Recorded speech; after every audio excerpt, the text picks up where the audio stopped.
يمنيك باقي الشباب يمنيك بفضل يمنيك بفضل يمنيك جيل الغدر راجيك يا دوب ينجم فيك طالبت بالتغيير تعليم علاج تعمير كافينا من تدمير سلمية رفع اليد سموك بالمحوس قتلوك الله يسلمك بطلقة من مجروس للأرزق الوسواس قتال ولاد الناس بطلقة فوق الراس علشان بياخدوا بس.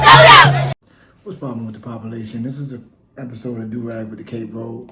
It's your boy Dre. No. I remember it because it was super embarrassing. It was SpongeBob with the do-rag on, cape out and all. Yeah, really wish we made some different choices. At least tuck it in. Thank you for watching. Appreciate you. I got a bone to pick.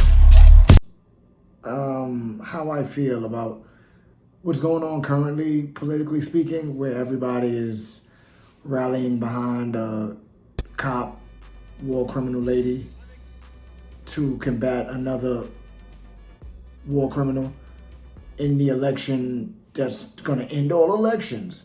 What's weird is I could have swore like maybe 2 to 3 weeks ago, everybody was pro-Palestine and was screaming about ceasefires. Given the immense scale of suffering in Gaza, there must be an immediate ceasefire. For at least the next 6 weeks, which is what is currently on the table. Hamas claims it wants a ceasefire. Well, there is a deal on the table. And as we have said, ceasefire. As I just told Prime Minister Netanyahu, it is time to get this deal done. So to everyone who has been calling for a ceasefire, and to everyone who yearns for peace, I see you and I hear you. United will never be defeated. A new and clear message to the pro-Palestinian protesters who have mostly been dismissed by the Biden administration. And don't get me wrong, there are still people that are very much pro-Palestine. You know, free everybody from tyranny, free all of the world. That's the Congo, that's Haiti, that's Sudan, that's here, that's everywhere. That's Venezuela, what they're going through right now, because they're talking about, oh, the election isn't fair. It's like, no, you just are trying to put in a puppet. You want the current president out because you wanted a puppet. If you gon' slide, we know your location, you can't hide. It's still free to guys. But a few weeks ago, everyone was very much anti-establishment. Fuck! You're kidding! Judge. It was very much left-wing, like in their rhetoric on how they talked about things. And it's caused me to unsubscribe from a lot of content creators because they went from, yeah, you know, Joe Biden is participating in a genocide with Kamala Harris, you know, she's cackling about a genocide. It's insane. We got to do something about this. You know, let's do sit-ins and let's I don't know, just like, comment, and subscribe and make sure to, you know, I don't know, just buy my merch and we can fight tyranny. Shut up, bitch! And now a lot of them are playing the game of, yo, I mean, we gotta, you know, let her in, man, because, you know, we get her in and we don't let in Trump. You know, we don't have Project 2025. Now, It's fucking lit, my niggers. listen, me as an African man in America, so-called black, half Trinidadian, so half Caribbean person, I know damn well that Project 2025 that everybody keeps screaming about, that, which does exist, has been a thing, though, since like 1776. Like, this whole thing that is the end-all, be-all, like, that is like the oligarchs, the tyrannical governments, like these fascists, that's their 4-point shot in the 3-point contest. Man, sit your dumb ass down. Like, fam, that's just bull. Like, you are just gaslighting people. You are fear-mongering people. You are getting people to give into a system that they shouldn't be given into. The whole thing of, yo, we need to get the cop in over the carrot-looking dude is insane. This right now is the perfect time for everyone to be like, yo, all of the options we have for president or whatever suck. Then go home and stop acting like a hoe. Hey, How's about we just don't vote for these people and do it ourselves and figure out as a demos? Like, let us come together. Like, we keep handing our autonomy off to these people that don't care about us. Like, all of this talk, I've listened in on conversations, and as far as like being in people's lives and like just like in the chats talking, and it just seems like real circular talk. Everybody is talking about politics in a way of, if I could compare it, it's like when you were a child, especially if you was like a 90s baby, and your parents put their hands on you, like they whipped you. And then you went into your room and you were crying and sniffling and thinking about what happened. And then you immediately thought about running away. Stay and live here and be my little boy still, because I'm going to miss you too much if you go away. Please? No. Please? Please? Mommy, Yes. you're giving me a headache. And your parent was in the other room watching like their favorite show because they know your silly ass ain't about to do nothing about it. Like that Smell like bitch in here. All y'all smell like bitch to me. that's what we are right now. We're acting like children. We're acting like children that got spanked. Like these people are talking. You got Kamala. Now I'm getting ads. Stand between us and a fundamental choice about the future of the United States of America. So if we want to live up to the promise of America, the promise of freedom, opportunity, and justice, then we have to organize. What I'm saying is these politicians are all cool with each other. As we're bickering like idiots amongst ourselves, they don't care.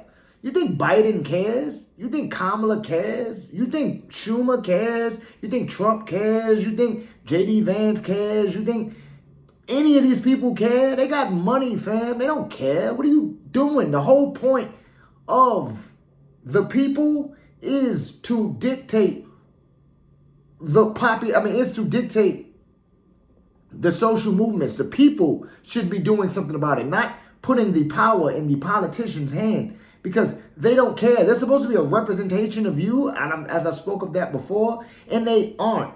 And then when they are, they usually sell out, because the way you get to K Street is you get a bag. Like as soon as you start taking money from lobbyists and special interest groups, you don't care about me or anybody else.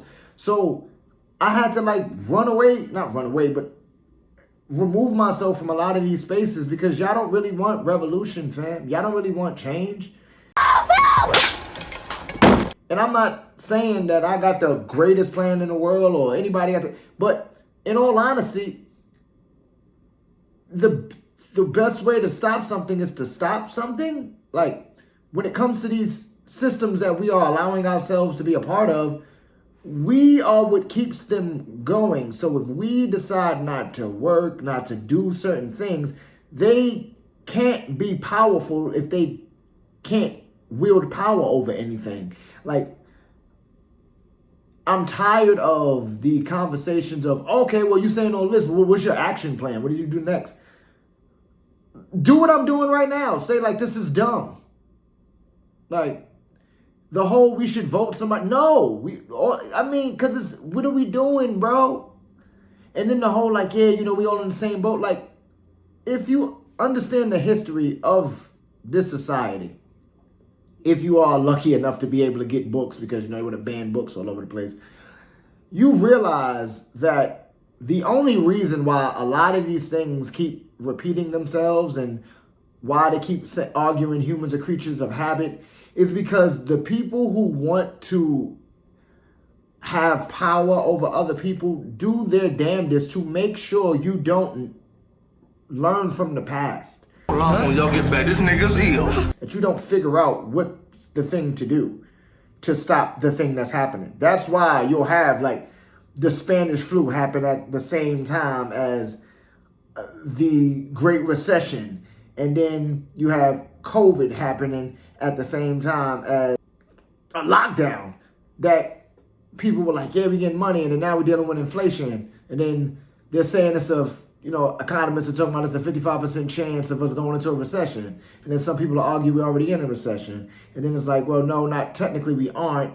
And then if you even look at that down to like nitty gritty as far as like personal, your how you live in personally or your community, like you might be, or you just aren't benefiting from inflation and all those kind of things. And then if you even break that past that to like the socioeconomics of it all, where you look at like certain groups and certain phenotypes of people and what they align with, like how you be like, oh yeah, this whole thing wasn't built for you to win, because that's the point. So Do you want to lose your job, bitch?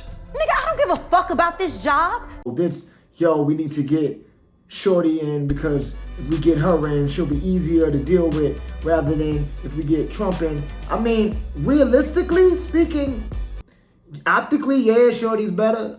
And policy-wise, for sure, like you would imagine, like as Obama was just bringing up somebody that people like. You're a coon. You're a nigga.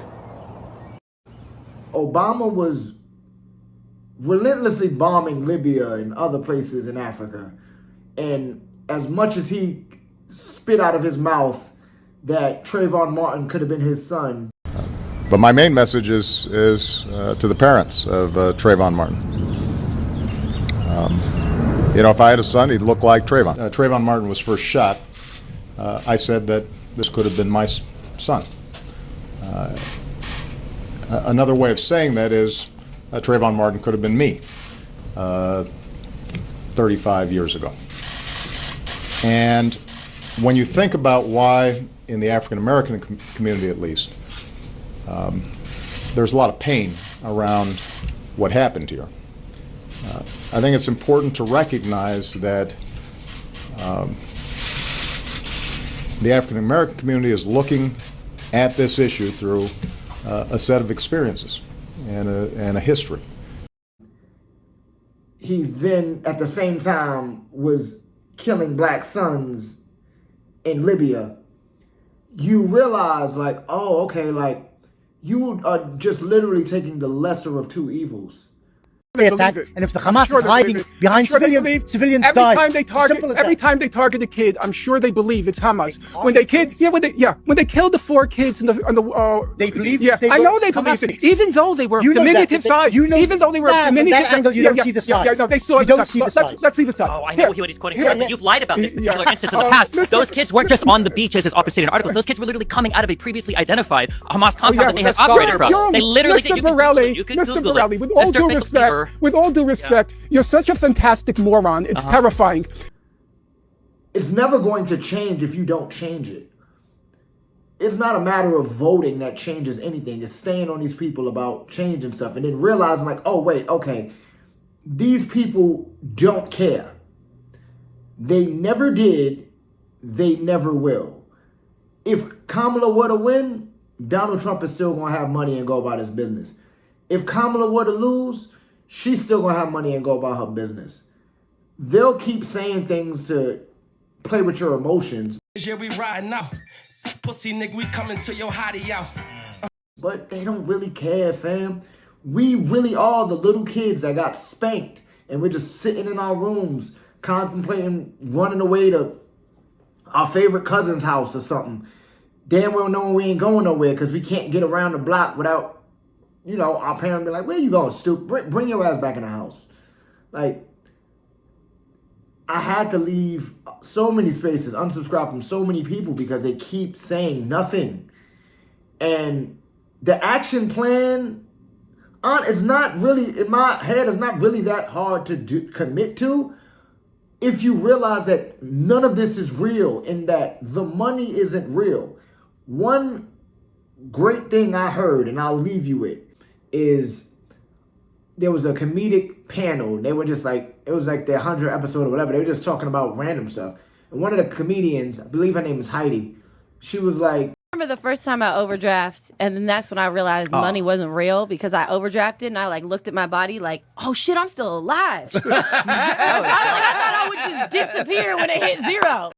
You know what I'm saying, fam? None of this is real in that it's all something we made up. So if you don't like this stuff, you don't have to keep playing this game. You can take your ball and go home. I got a bone to pick. Not playing this game is not a detriment to you, but it can be because of the system that we live in. If you stop working, if you deny all of these services in regards to playing into capitalism, it's going to be hard because there's so many people that still believe in this system. And that's the issue, that there's so many people that believe in this system. I hate you. I hate you. I don't even know you. And I hate your guts. I hope all the bad things in life happen to you and nobody else But I'd say the other issue with that is the people that know this is trash and that may have some kind of cachet or some kind of standing with the people or some kind of influence would rather just like vote and have conversations. It's like a friend of mine, I'll quote her for this. She said, basically what's happening is a lot of people are just going around having discussions about discussions that they had and then having meetings about the discussions that they just had so they can have another meeting about the discussion that they had. So it's like we having revolutionary conversation about revolutionary conversations to then make sure that we have a discussion about that other revolutionary conversation. So it's just talking and talking and talking and talking and just talking and talking and talking and talking and talking. Like right now I'm talking. And now quit playing. Robert. I didn't do this stuff. This is not me. I'm fighting for my life. That's a lot of what we're doing. Rather than just like not playing the game. Like I think the other thing that all of this wanting a change has done to us is made us realize how real that is actually. Like if you look at the civil rights movement, where there's a lot of those people still alive today, where you realize that it wasn't a overnight thing. And like a lot of what they did took time, and a lot of people didn't have money. A lot of people weren't balling out of control because you can't be rich and be a revolutionary. That's not how that works. Like I've heard people speak of family members that were in the civil rights movement directly and being offended by people saying like, yeah, you know, people fought for your right to vote. It's like, and I'll slap your nose off. no, they didn't. Like, they fought for the right to be seen as a human. Humans got to vote. So that's why African people in America wanted to vote. Humans got to sit at the counter and not get spat on. That's why they wanted to sit at the counter and not get spat on. Humans got to sit in the front of the bus. That's why they wanted to be in front of the bus. I brought this story up before, but Dr. Gwendolyn, I think it was Gwendolyn Patterson, she told a story about her grandmother. And then you have to also understand my upbringing. You know, I didn't think I learned any better sitting next to a white child. You know, that was not my paradigm. I didn't define myself in juxtaposition to white people. And that was reinforced with my grandmother, which goes all the way back to 56 on the bus on the bus after the boycott. And she always sat in the back. And I would always sit up in the front and aggravate white folks. They were sitting there squirming and pushing and all. Being a kid, I'm 14 at that time, 15. And one day there were no white folks on the bus, so I went and sat in the back with Mommy. I said, we walked all these years, all these days, you walked. And my mama and daddy sent money and shoes and did out to do. And you still sit in the back. I thought she was capitulating. I knew she was a block captain. I knew she was in the movement. I knew she thought voting was important. But I still thought maybe you are afraid of white folks in a certain kind of way. And she, very ladylike, extremely ladylike, who had far more class than my la-di-da teacher relatives. And she always called me Gwendolyn, the whole name, not Gwen, but Gwendolyn. Very proper. And she said, Gwendolyn, The bus boycott was not about sitting next to white people. It was about sitting anywhere you please. And I am pleased to sit here. Like, that's the difference between the ending of segregation and the ending of integration. A lot of civil rights leaders and people in the movement weren't really even for integration. They just were against segregation, because from the framework of them was that segregation keeps you away from opportunities. Integration just sits you next to your enemy. It doesn't really do anything. So I say that to say, like, there's examples you can look through in history. There was schools in Chicago that fell to pieces that were like black-run, that were African, so-called black-run schools, because after integration became a thing, a lot of teachers lost jobs. They ended up becoming like janitors and nobodies. A lot of principals lost jobs. Like, one of the reasons why charter schools and all of that is big is because of integration. Because Europeans in America, aka white folks, like so-called white folks, they didn't want to be next to us. So they made charter schools and Christian charter schools because they could get away with it, legally speaking. Because again, legally speaking doesn't mean anything to me, because 3/5 of a man. Nevertheless, understand that this game of, your ancestors did it. There's people alive today who literally were getting beat and getting attacked by dogs who will tell you, fam, I did not get chewed on by a dog because I wanted to vote. I got chewed on by a dog because I wanted to be treated like a human. Humans got to vote. Hold on, when y'all get back, this nigga's ill. You get what I'm saying? So all of this backing of red, blue, green party, it don't matter at the end of the day. Even though there is some green candidates and some independent candidates who you be like, oh yeah, they politics align with mine, I want to deal with them. They're not ever going to get in because people are too scared to even vote those people in. And those people actually do the things, well, those people say that they will do the things that you want. So you get what I'm saying, fam? Like, realistically speaking, we are in the late stages of society. That doesn't mean we're going to topple like Rome, but it could happen. And I mean, Rome didn't crumble in a day. So the idea that one can believe that the same person, as far as Kamala Harris, that a few people was loud and proud on the internets talking about is enabling the genocide, will now be theta, meta, theta, beta, whatever that Greek, I don't, if you in a sorority or fraternity, cool on you, but I don't understand it because you black and you Greek, that's weird. Not saying somebody of African descent who's Greek. Shout out to Giannis. What I'm saying is that whole situation is weird. Shout out to Zora Neale Hurston though. But these people don't care. The only way to stop something is to stop something. Nasty, please understand that. And also make sure to keep your do-rag cape rolled. All right, peace.